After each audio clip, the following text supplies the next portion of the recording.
देख रहे हैं इंडिया जंक्शन। देश की राजनीति के सबसे बड़े मंच यानी संसद से इस वक्त एक बड़ी और ऐतिहासिक खबर सामने आ रही है। लोकसभा में स्पीकर को हटाने का प्रस्ताव और उसी को लेकर सत्ता पक्ष और विपक्ष के बीच जबरदस्त टकराव देखने को मिल रहा है। लोकसभा स्पीकर ओम बिरला के खिलाफ अविश्वास प्रस्ताव लाया गया। कांग्रेस सांसद मोहम्मद जावेद ने एक दिन पहले सदन में स्पीकर को पद से हटाने का प्रस्ताव पेश किया था।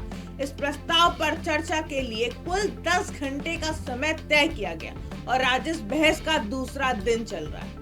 दरअसल विपक्ष का आरोप है कि पिछले कुछ समय से संसद की कार्रवाई में विपक्ष को बोलने का पर्याप्त मौका नहीं दिया जा रहा है और स्पीकर की भूमिका से भी पूरी तरह निष्पक्ष नहीं रही है।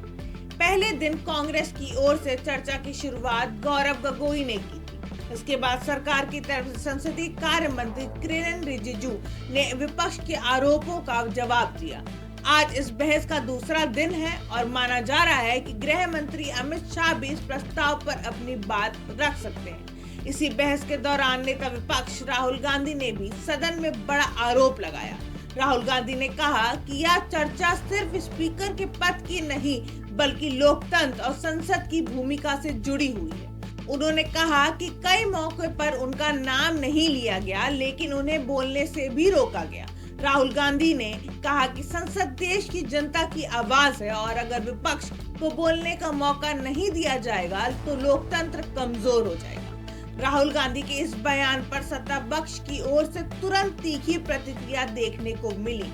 बीजेपी सांसद रविशंकर प्रसाद ने राहुल गांधी के आरोपों को सिरे से खारिज कर दिया। उन्होंने कहा कि प्रधानमंत्री नरेंद्र मोदी का भारत कभी कॉम्प्रोमाइज नहीं हो सकता।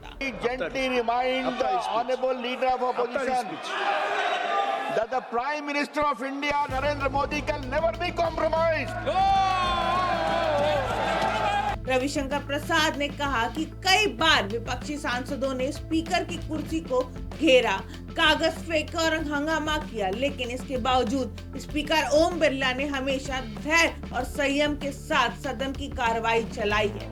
उन्होंने संविधान के अनुच्छेद 93, 94, 95 और 96 का हवाला देते हुए बताया स्पीकर और डिप्टी स्पीकर का चुनाव सदन करता है और उनके खिलाफ अविश्वास प्रस्ताव भी लाया जा सकता है, लेकिन जब स्पीकर के खिलाफ ऐसा प्रस्ताव आता है तो उस दौरान स्पीकर खुद सदन की अध्यक्षता नहीं करते बल्कि किसी दूसरे सदस्य को कार्रवाई चलाने के लिए चुना जाता है।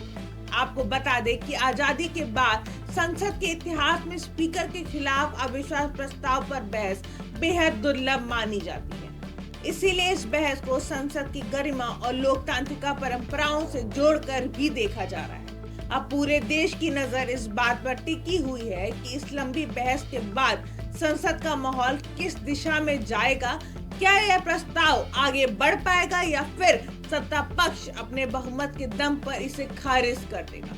फिलहाल संसद में सियासी पारा चढ़ा हुआ है, सरकार और विपक्ष आमने सामने हैं और लोकतंत्र के इस सबसे बड़े मंच पर चल रही इस बहस पर पूरे देश की नजर टिकी हुई है। इंडिया जंक्शन, खबरों का जंक्शन।